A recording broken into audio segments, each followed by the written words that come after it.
Okay, so the model is L6M4, Future Strategic Challenges for the Profession. This is a very different model from the models you've taken in CIPS. Like I've indicated earlier on, there's no course book, there's no handout. It's a research-based exam. And I sent the audio, the video. I'm sure we've all gone through the video and we have a fair idea of what the whole exams is about. And I sent some documents as well. These are documents we have developed, which we use for our preparations. Now, let me just give a brief overview of the whole course. I know you've watched it in the video, but let me also do it here. Then we kick off. There is no model, there is no book. What you are going to be given is a topic or a theme. Yeah, so for example, you can be given a theme like big data. You can be given a theme like globalization. You can be given a theme like sustainability. And then once you are given the theme will come a month before the exams. Exactly a month. So if the exam is on the 26th of November, 26th of October, the theme comes. Then we come up with analysis. So it's not just about the class. We'll develop analysis based on the learning outcomes that we are going to look at. Then we share it with you. But whatever we share with you, you can't take into the exam hall. That eventually becomes your handout. You learn, you study, then you go and answer the question. You are going to answer 2 compulsory questions. Yes. And every question that we are going to speculate will come from a specific set of themes.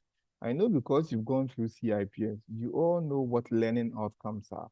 And the CIPS questions you get are based on learning outcomes. So although we don't have a book, we have been given learning outcomes. And the truth is, that is all we need.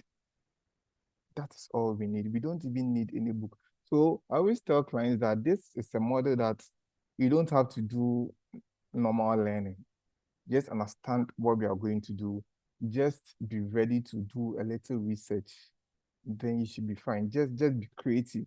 That is what this model is all about. Now, I sent you 3 documents. One is from CIPS. That one gives you an overview of the whole model, including the learning outcomes. And then I sent you one named the KVP, the Kaizen Value Pack. This is what we came up with that we've been using for teaching. That's what we are going to use as more or less like our model, our handout. This is how it's going to work. In our value pack that we shared with you, we have 2 themes, no, 3. We've answered one of it.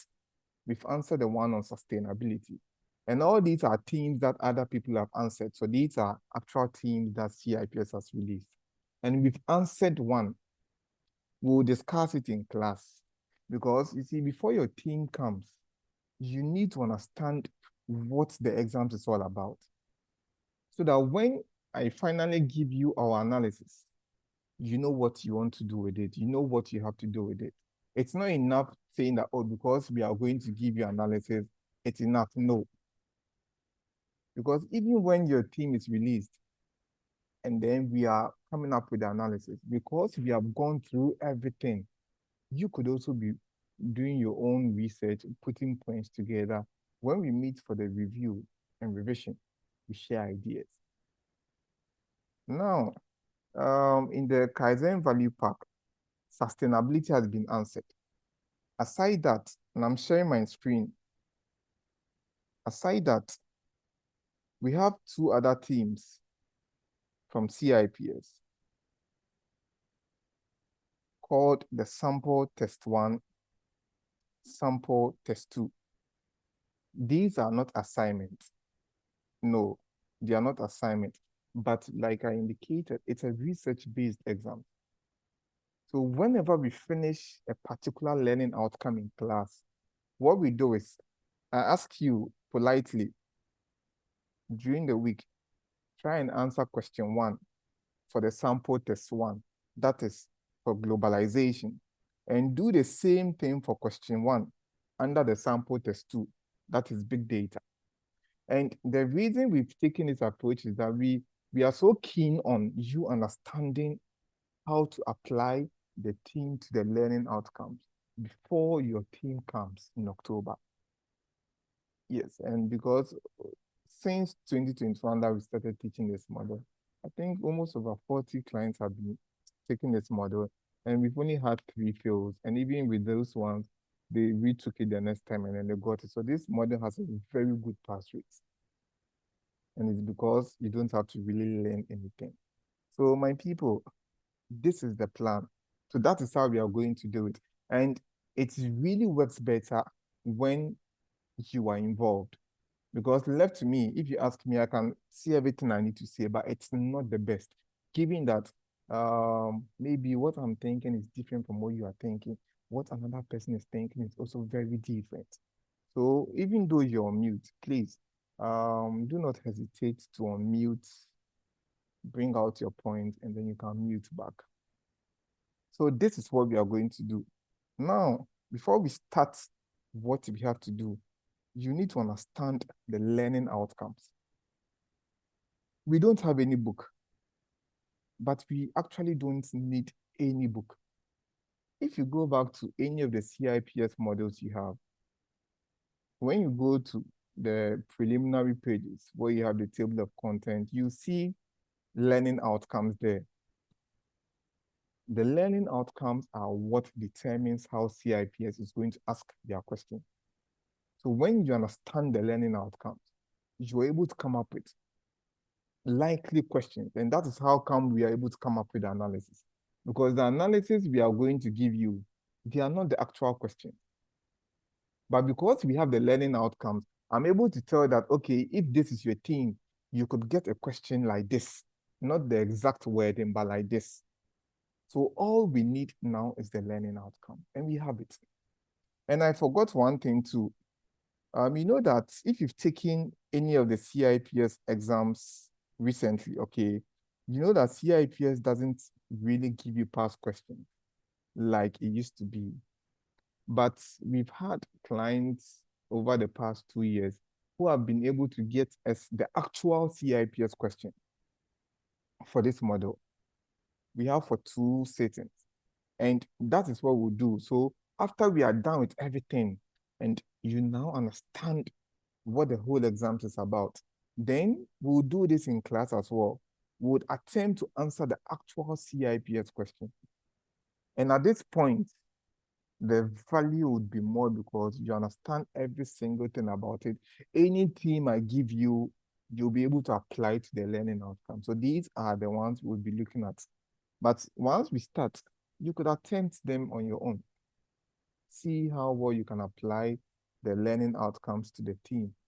So now, even before your team comes, we have 5 different themes we are going to work with. Sustainability is in our value pack. Big data is in our value pack. Globalization is in our value pack. And then we have 2 others from the actual CIPS question, the disruptive technologies, and then we have the risk and mitigation. These are 5. Then you also come and add, and it becomes 6. Now, let's go to the learning outcomes, and then let's kick off. In the introduction, I indicated that we have 6 learning outcomes or indicative learning, but there are 2 main. That's why you're going to get 2 main questions in the exam. So you're going to answer 2 compulsory questions. And I think it's either 2 hours or so. That's the duration. So you don't get 3 hours like your normal constructed exams. Now, please, I'm sharing the screen, or you can make reference to the one I shared, the document I shared from CIPS, the one titled the L6M4 fact sheets. Let's go through the learning outcomes because it's the learning outcome that becomes your model indirectly. Look at where they've indicated the learning outcomes. you can see the learning outcome. Look at it very well. Now, we have two main learning outcomes. That is why you have two questions. One, understand the changing needs and requirements for procurement and supply. And then two, understand the future challenges for procurement and supply. So what you are guessing is right. You are going to get one question from learning outcome one. You are going to get another question from learning outcome two, making the two compulsory questions. And when we are coming up with the analysis, we are going to come up with 6 possible questions. It could be more, but we could have maybe for learning outcome 1.2, different way we will put the question. But basically, you are only going to work with 6 main questions. Out of the 6 possible questions, you are going to get 2 of it. And this is a fact. That's why it's called a fact sheet. So now let's go through the learning outcome. You should get to a point where at random, when I ask you, what is learning outcome 2.3 about? You should be able to tell me that, oh, 2.3 is about the challenges. When you look at 1.1, we are looking at how the supply chain function will look like in the future. This model is not about now, it's about the future. We are saying that supply chain is going to be different from what you know. And that is all what this model is about. And 1.1 wants to look at how would the supply chain function that you know now, how is it going to look like in the next 2 years? That is learning outcome 1.1. When you look at learning outcome 1.2, we are looking at what are the skills that as a supply chain professional you should have as a result of the team. So for example, if your team is sustainability, what skills and expectations should you have as a result of sustainability? So whenever you see skills and expectations, you know you're looking at learning outcome 1.2. 1.3, you're looking at the influence of businesses or markets on the team or the team on the supply chain function. So in 1.3, your focus is on the influence of markets or the business on the supply chain function. So when you look at learning outcome 1.1, it's about how the supply chain function is going to look like in the future. 1.2, you're looking at the skills you should have in the future. 1.3, we are looking at the impact of market on the supply chain function. That is learning outcome 1.1. So you'll get only one of these. You're going to get just one of these for your question 1. When you come to learning outcome 2, 2.1, we are looking at the role of technology and innovation on the supply chain function. Today we have AIs all over. It's all about innovation. So if your team, for example, is sustainability, they could ask you, how will sustainability or which technologies can have an impact on sustainability? So 2.1 is about technology and innovation. 2.2 is about the changing boundaries. And I remember the last time we took this model, I think that was in, was it 2022, November? One client asked, all of the other learning outcomes are straightforward, but I don't understand the changing boundaries. And I told that the client that the changing boundaries is even the easiest. We are looking at the landscape. The supply chain you know now, its landscape is going to change. And it has even started changing. What are those changes? So for example, if you're in the public sector, we know that in the public sector, you do a lot of adversarial relationship because of, for example, the competitive tendering. But we are saying that that landscape might change in the future. At a point in time, it's just a matter of time we'll see PPA putting in more collaborative relationship. They will be forced to. That is one of the changes in the landscape. At a point in time, another major landscape you should be expecting to see is that you are going to be forced, or a lot of companies are going to be forced to move from manual processes to automation. And some time back, I heard that PPA, for example, was introducing something like that. These are the changes we are looking at. Even in CIPS, the landscape has changed. Right from the exams, it's no longer manual. Even classes is on Zoom now. That is what we mean by the landscape. So those are the changing boundaries. What are the changes you are experiencing now or you are likely to experience in the near future as a result of whatever theme you are looking at? Last but not the least, what are the challenges for the supply chain profession? And we are going to use the theme. It depends on the theme that has been given. And please, one key thing we should take into account, even right from our preparation, is everything you say, you should link it to the impact on the supply chain function. If we fail to link it to the supply chain function, you lose a lot of marks. Because all we are interested in is how these things are going to impact you. We want to be ready for the future. That is what this model is about to do. Once you are done, you realize that, okay, these are the changes you should be expecting as a supply chain person in the future. So that is this model. So my people, these are the learning outcomes we are going to work with. And we have 3 themes we are going to work with in class. Once we are done, like I mentioned, we'll go through the actual CIPS question because I would want us to look at the exact question that was said by CIPS. Let's answer them. After that, your team comes, we analyze it, we go through that one, then you are fine. Please, any question? Before we start going through what we have to go through. So this is like you've already seen, this is very different from your normal CIPS model because I haven't lectured. All I've done is I was trying to brief you about the whole model. Yeah, Harriet, I can see your hands up. Yes, good afternoon. Good afternoon, dear. Please, I want to ask the theme.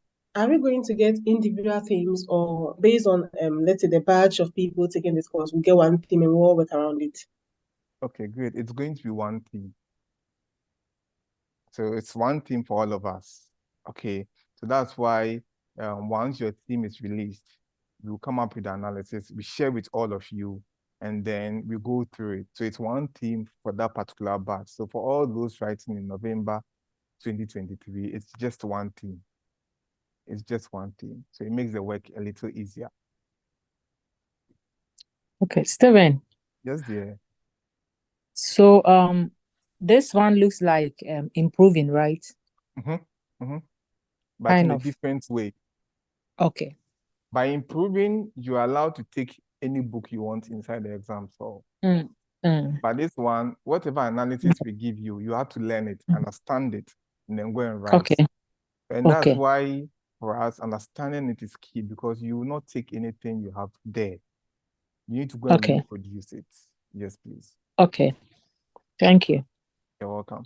Please, any other question? I love already how the class is going. So I hope that during the main session is going to be more participative.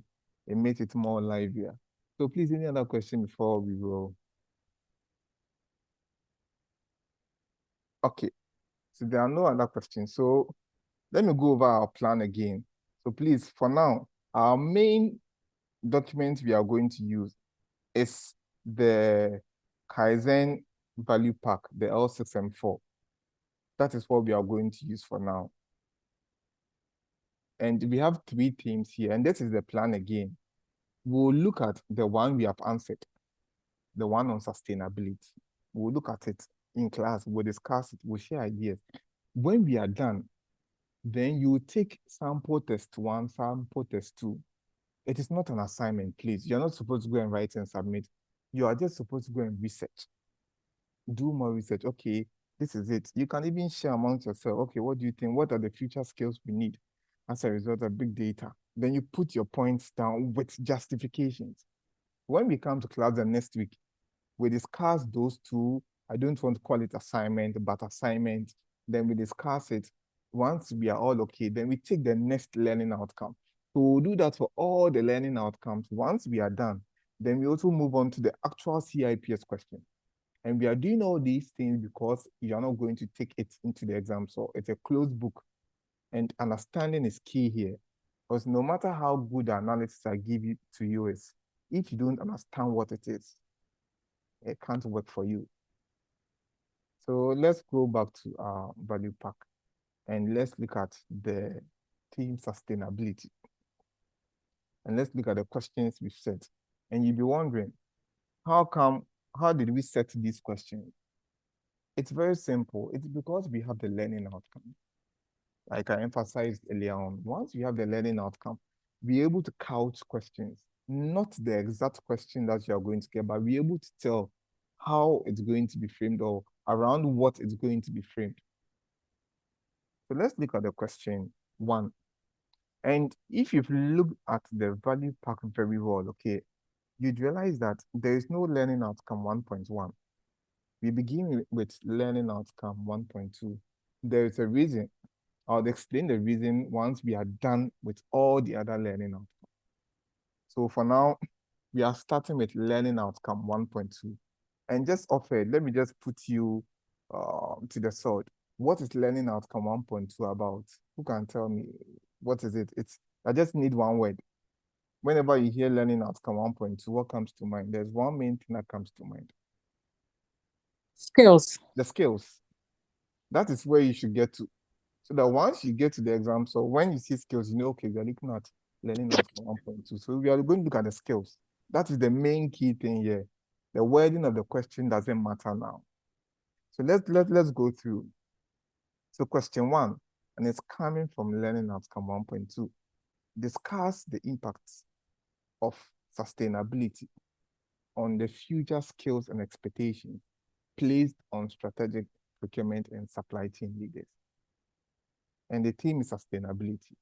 So all they are saying is, what skills should you have as a supply chain professional because of sustainable supply chain management? What skills should you have? We've answered it here, but with the way the class has begun, I'm sure that you can even tell me, because we all know sustainability. When we talk of sustainability, we are looking at the 3 Ps: the planet, the people, the profit. And we want to incorporate these in our supply chain operation. So for example, when dealing with suppliers, we need to deal with suppliers who are diverse suppliers, the SMEs, even public procurement has local content. All these are part of the people aspect. Your employees, how you treat them, how you deal with them, letting and ensuring that they are part of trade unions, paying them well, giving them very good and hygienic working conditions. These are part of the people. The planet, you start thinking about the environment, reverse logistics, pollution, avoiding all these things, using recyclable material. And the profit has always been there, the economic. Now, one way or the other, it's all about sustainability now. Even we have the Agenda 2030, the SDGs. Companies have it. Companies like Samsung, Vena, Casaprecom are doing all sorts of sustainability. It's crazy. What are the skills you should have as a supply chain person as a result of this increase in sustainable procurement? Can someone give me one that is not in the book? What skills do you think you need as a result of sustainability? Any idea? As a professional, if your company wants to embark on sustainable supply chain management or sustainable procurement, what skills should you have to be able to cope with that demands of sustainability? The first one we have here, and everything I say here has to be justified. If I don't justify it, you need to draw me back. It's stakeholder management skills. You need stakeholder management skills. You'll be wondering, what is the correlation between stakeholder management and sustainability? It is very simple. You see, when you want to embark on sustainability, there is a wide range of stakeholders involved. Yes. See, the suppliers are part, okay? Customers are part. The channel members, the distributors, the wholesalers, the retailers are part. Even internally, there is conflict. So we'll look at conflict resolution or conflict management skills as well. Even internally, you have these issues because you, the supply chain person, okay, I see your hands up. I'll be with you in just a minute. You, the supply chain person, you want to buy sustainable procured goods, but finance is telling you there's no money. Engineering too is not looking at sustainability. He's looking at the functionality of the item. So there are different, even internal stakeholders. As a supply chain person, if your company is going to be successful, then you should know how to manage the stakeholders. And when we talk about stakeholder management, what am I referring to? You should know who the key stakeholders are. You should be able to map the stakeholders. So this model also relies you to be able to go back to your previous model. You realize that this stakeholder mapping I'm talking about is level 4, scope or context. Identify the stakeholders, map them in terms of those who are keep satisfied, those who are minimal effort, those who are keep informed, those who are keep. You should know, and then come up with a communication plan on how to deal with these stakeholders. So because your company wants to implement sustainability, one skill you should have as a supply chain person is stakeholder management skill. Because if you don't have it, you are going to face a lot of challenge. That is the first skill. Yeah, Amma, please, I'm ready. Okay, so I was just sharing an example of stakeholder management in relation to sustainability, something Lovely. that practically happened within last week. So Lovely. we are working on a project which requires that we do some green areas. It's a car park. We Okay. do some plants and some greeneries. Now, one of our major stakeholders felt that the space we had left for the planters and the green areas were quite too large and could have actually been used in other means for parking instead of planting. And so with our idea of sustainability, there was a need, for instance, to talk to this person to assure him that yes, previously there was little emphasis on planters. For instance, we were going to do a car park. More focus would have been on trying to get more parking slots. But so sustainability on the ground, giving areas for greeneries and plants should not be seen as a waste. So, I mean, that stakeholder was very key to the project. And as you mentioned, there was a need to do a lot of convincing and explanation for us to get the buy-in. So that's the example I wanted to share with Great the group. example. And this brings to another point. The exams, okay, it's going to be tied. Yeah, but be precise and concise and use examples as much as possible. And this is a very good example that tells me that even with the little we've done, we are all following and we understand exactly what the whole L6M4 model is about. So it's a very good one. So just imagine if you didn't identify that stakeholder, okay, and then manage the stakeholder very well. And you are saying they are key stakeholders, they could have resisted, which could even halt the whole program. So one key skill you need is stakeholder management if you want to be successful with the sustainability. Is there any question? If there's no question, then we can go to another skill, change management. And I need to justify it. Why am I saying that?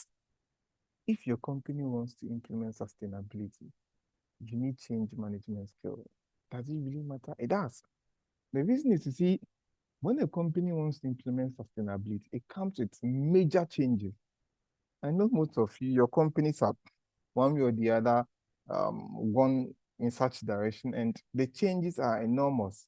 See, there could be changes in even how you specify your product, isn't it? Yes, your specification is going to change. Even the products you buy, they will change. If you used to buy just any electronic appliances, now your company is going to buy energy efficient appliances. The products are going to change. Even the way you do your things, the processes that you put in place, if it's manufacturing, those processes are going to change to more environmentally friendly processes, which do not emit so much fume. There are going to be major changes. Some of you would even apply for ISO standard, like ISO 14001. These are all changes. And when you apply for such standard, there should be a total turnover of your processes. Now, if you are going to embark on all those changes, don't you think you'd have to manage the change very well? People are going to resist. See, by default, people love the status quo. People are going to resist. You are saying sustainability. Before you even brought that sustainability up, maybe also enjoying certain benefits. This sustainability is going to take those benefits off. I'm going to resist. So here you can rely on things you've learned on change management. For example, we have what we call the Kubler-Ross change curve. That Kubler-Ross change curve tells you the stages you can go or you go through during a change.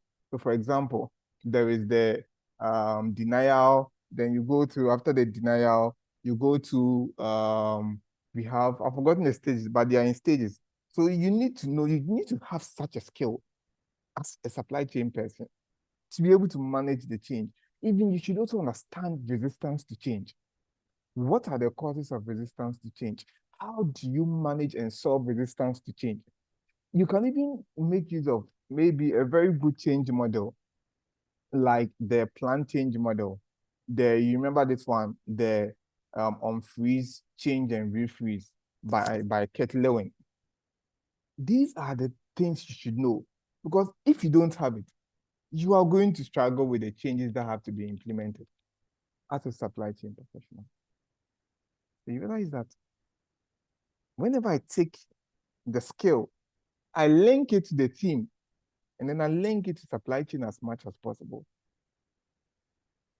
So if we finish this learning outcome, and you are going to look at the theme on globalization, now you should be speaking in context of globalization. And then make sure you link it always to the supply chain as much as possible. So stakeholder management, change management skills, because of all the changes that comes with sustainability. If you don't manage those changes very well, the change is going to fail because of resistances to change. So you need that skill as well. Please, if you want to ask something, you can always just alert me, and then I'll let you come in at the right time. So that is another skill. 3, you need conflict resolution skills. You need conflict resolution skills. It's quite linked to the stakeholder management.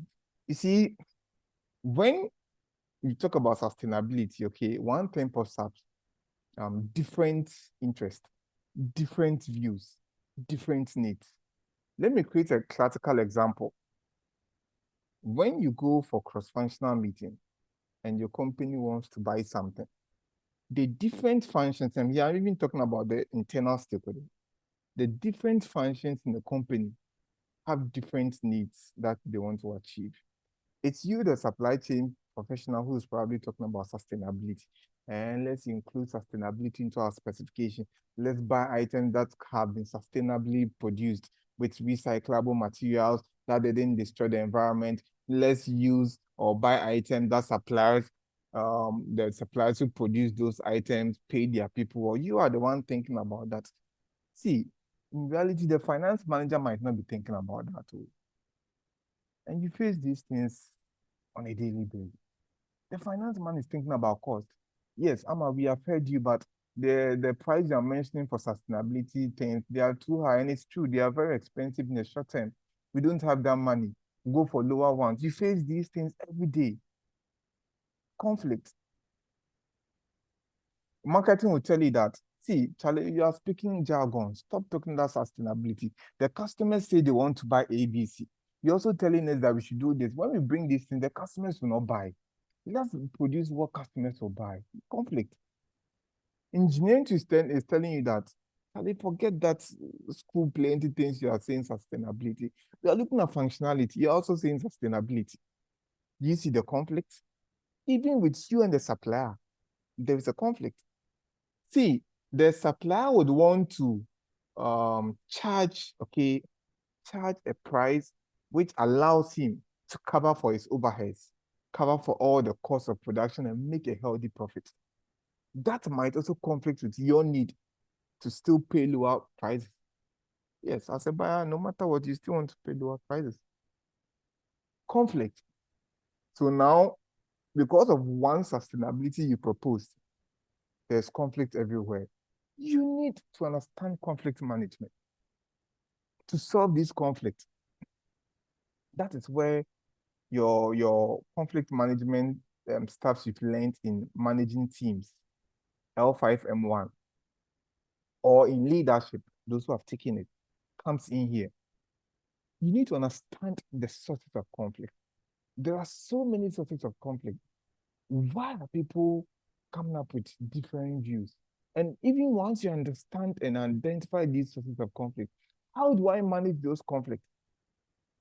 Sometimes it's just about educating the person. Sometimes it's as simple as that. Sometimes it's just about involving the person.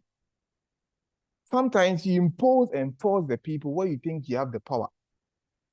But you don't take a one-size-fits-all approach. No, the way I might deal with Amma might be different from the way I deal with Phil. It might be different. So as a supply chain professional, these possible conflicts, and you see the examples I gave, in an example, you could give one or two of these examples to create a scenario and then make your point.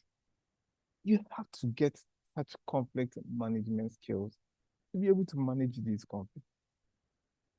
That's the third skill I say we need, and I'm justifying every skill I'm providing.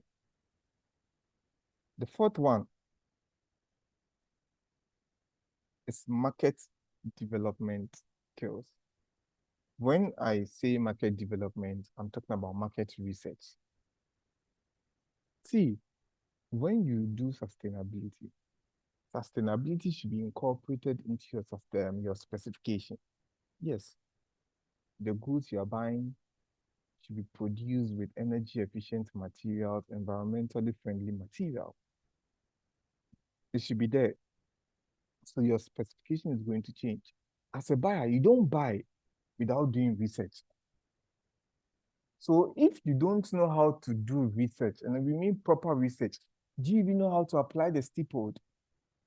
Do you know how to apply the Potter's five forces? Because don't forget that sustainable produced items are very expensive. So if you don't even understand market forces, Potter's five forces, oligopoly, monopoly, and understand the structures in the market, how do you go and buy this the green product? They'll cheat you. You should know how to use these tools, because these tools gives you information. Hey, I said I want to buy product A. It's sustainable, but it's not even in the market. It's only one supplier who has that product. That means the supplier is enjoying monopoly. He's going to charge you exorbitant prices. You need to be informed. You need this skill. The steepled, sociocultural. Hey, are all my customers going to accept this product? Socioculture will let you know that hey, the differences in culture. Because even when it comes to child labor, there is no consensus. The Ghanaian man thinks that if my child, and I'm a cocoa farmer, helps me on a farm, it's fine. The white man also thinks that it's child labor. So if I'm a fisherman and I take my child who is about 6, 7 years and I'm training him to become a fisherman, goes to sea, the white think it's child labor. You're endangering the child. But you also think you're also training the child to also be able to support you. Different views, culture. Staple gives you that information. So with the market development skill, we are saying that a stapled analysis, sociocultural, technological, because you know that when it comes to sustainability, there are so many technologies that aid sustainability. And we'll look at it into detail when we get learning outcome 2.1. You know what I'm saying when we get to learning outcome 2.1? Because 2.1 looks at the technologies and innovation. Technologies and innovation. You get it. So you need that market development skills. That is another skill you need. Then last but not the least, you need risk management skills. You've heard of issues throughout the CIPS journey where companies fail to be sustainable and they faced the repercussions. One company I know has come to your mind, Apple. Yes. Nike also faced the same thing. Oxfam faced the same thing. And so many companies have faced the same thing because they failed to address sustainability issues in your supply chain. See, immediately you begin to do sustainability, it presents a new set of risks to your company. Ethical risk, reputational risk, financial risk, operational risk, so many risks. How are you going to manage all these risks if you are so poor with managing risk? You don't even know how to identify the risk. You don't even know that auditing is a risk identification tool. You don't even know that you can use supply chain mapping to identify risk. How would you identify the risk because of sustainability? You need that skill. And you also know that even when you identify the risk, it's not enough. You should assess the risk in terms of their likelihood and their impact so that you don't waste valuable resources on the low risk. You should be able to do that. Then you also know that even after you are done, you should have the ability to come up with a very good risk register that contains everything about the identified risk.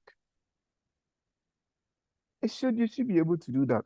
Then even propose the best way of managing that risk. Do you have the skill? So just because my company has decided to do or go in the line of sustainability, I'll need these set of skills. Stakeholder management, change management, conflict resolution skills, market development skills, risk management skills. There are other skills as well. There are many. These are the ones we chose to discard. I'm sure by now you also have another one I haven't even mentioned. You can share it. That is learning outcome 1.2, which is all about the skills. So now that we've gone through the sustainability, automatically it activates the sample test 1 and sample test 2. You find it on page 15 and 16 respectively. So all I'm saying is don't go and do an assignment, please. It's not an assignment, okay? But because of the nature of this exam and there is a need for us to be very conversant with the learning outcomes and understand everything, that is the only way we can go about it. So attempt question 1 for sample test 1. And it's the same thing we've done, just that the theme has changed. Discuss the impact of globalization on the future skills and expectations placed on strategic procurement and supply chain leaders. So now what are you can even ask colleagues at work, okay, if globalization, what are the skills, expectations that globalization would put on me? What skills should I have if I want to go global? I can give you one right now. Cultural diversity.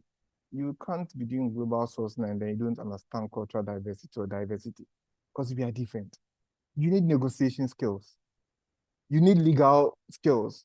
You need to understand legal terms because we have applicable law. All the laws in different countries are very different. See that these are the skills you need. So attempt question 1 for sample test 1. Then also attempt question 2 for question 1 for sample test 2.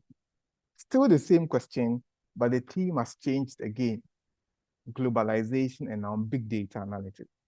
So by the time you attempt these two, when we come to class next week, we share ideas, we answer them, we share ideas, then we go to the next learning outcome, that is 1.3 for the sustainability. Then you attempt the sample test 1, sample test 2 question. So by the time we are done, no matter the theme you get, you're able to write something. Any question? L6M4 is very different from your traditional CIPS exam. So if you have any question, if you have something you want to add to, please, it's very welcome as well.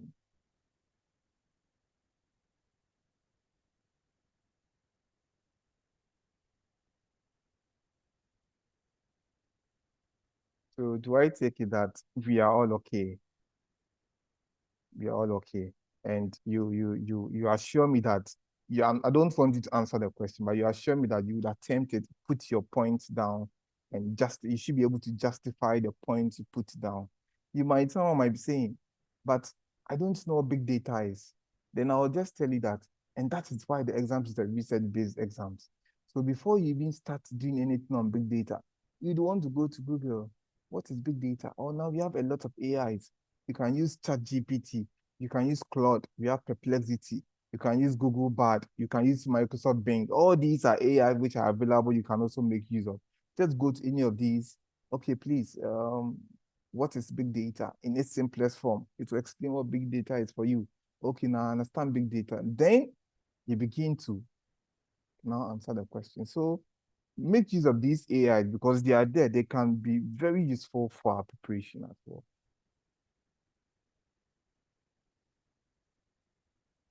Learning outcome 1.2 was the agenda for today. And sustainability is the theme we are working with for now. And we'll go through all the learning outcomes. Then when we are done, we'll go through that of the globalization, the big data analysis.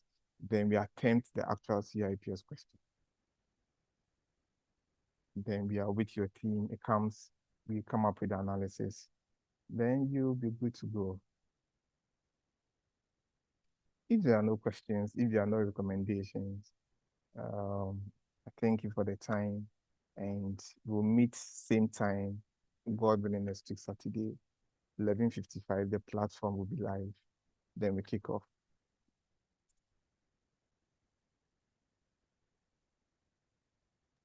All right.